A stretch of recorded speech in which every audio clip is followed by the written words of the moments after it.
नमस्कार मंडळी. तर आज घरामध्ये चिकू शेक बनवत होती आणि तोच व्हिडिओ तुमच्याबरोबर शेअर करते. तर फर्स्ट शिफ्ट करून दुपारच्या भर कडक उन्हामध्ये 4 वाजता मिस्टर आणि मुलगी ऑफिसमधनं घरी आले. चहा कॉफी देण्यापेक्षा काहीतरी थंडगार द्यावं विचार केला. पण ताक वगैरे तर नेहमीच आपण पितो. आंब्याचं पन्हं म्हणजे कैरीचं पन्हं पण पिल्या जातो. कोकम सरबत पण नेहमीच असतं. म्हटलं चिकू घरात आणलेले 2 दिवस झाले चिकू आणलेत आणि ते खूप जास्त पिकलेले सॉफ्ट झाले. तर म्हटलं चला तुम्हाला मी चिकू शेक बनवते. तोपर्यंत मुलीनी आंबा कापला. तो आंबा एवढा आंबट होता की मला तोंडात घेतला तरी दाताला झिंझिण्या आल्या. म्हटलं घरामध्ये चिकू शेक बनवते तर त्याची रेसिपी तुमच्याबरोबर शेअर करावा. पटकन मोबाईल चालू केला आणि समोर ठेवून दिला. तर सगळ्यात आधी मी 5-6 चिकू होते त्याची अशी सालं काढून घेतली. तर सालं मी शक्यतो चिकूची काढत नाही, कारण चिकूच्या सालामध्ये पण खूप चांगले आपल्या शरीरासाठी आवश्यक असणारे पदार्थ असतात. आता काय असतात ते मला नाही माहिती आहे, तुम्ही गुगलवर सर्च करा. मी स्वयंपाकाचं काम करते, ते हेल्दी कसं होईल ह्याचा विचार करते.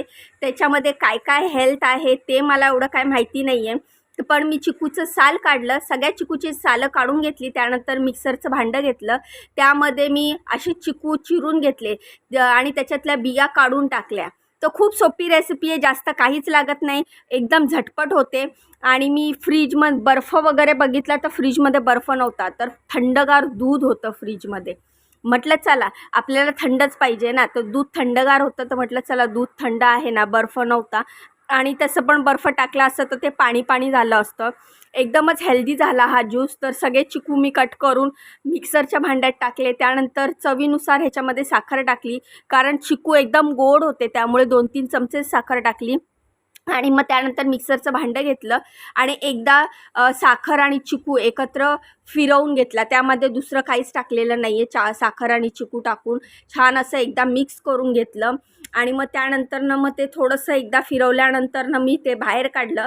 मागे मिस्टर उभे होते, आमची मस्करी वगैरे हसी मजाक चालू होती. त्यानंतर फ्रीजमधनं थंडगार दूध काढलं आणि दूध त्यामध्ये टाकलं आणि दुधाला मस्त अशी साय होती, तर मी ती साय बाजूला काढली. कपभरच दूध टाकलं आणि मस्त अजून एकदा फिरवून घेतलं. तर छान असा जाड घट्ट असा चिकू शेक रेडी झालेला. पटकन ग्लासात काढला आणि दोघांना म्हणजे माझ्या मिस्टरांना पण आणि मुलीला पण दिला. आणि ते सजवण्यासाठी मी मस्त अशी वरून ग्लासामध्ये मलाई टाकली. तर हा चिकू शेक मी मलाईने सजवला. तुम्हाला आणखीन दुसऱ्या कुठल्या गोष्टीने सजवायचं असेल, चिकूच्या फोडी पण तुम्ही ह्याच्यात टाकू शकता. झटपट हेल्दी आणि टेस्टी चिकू शेक रेडी झाला आणि सर्वांना खूप आवडला. थंडगार असा चिकू शेक तुम्ही कधी बनवला आहे का ह्या आधी, मला कमेंट करून सांगा.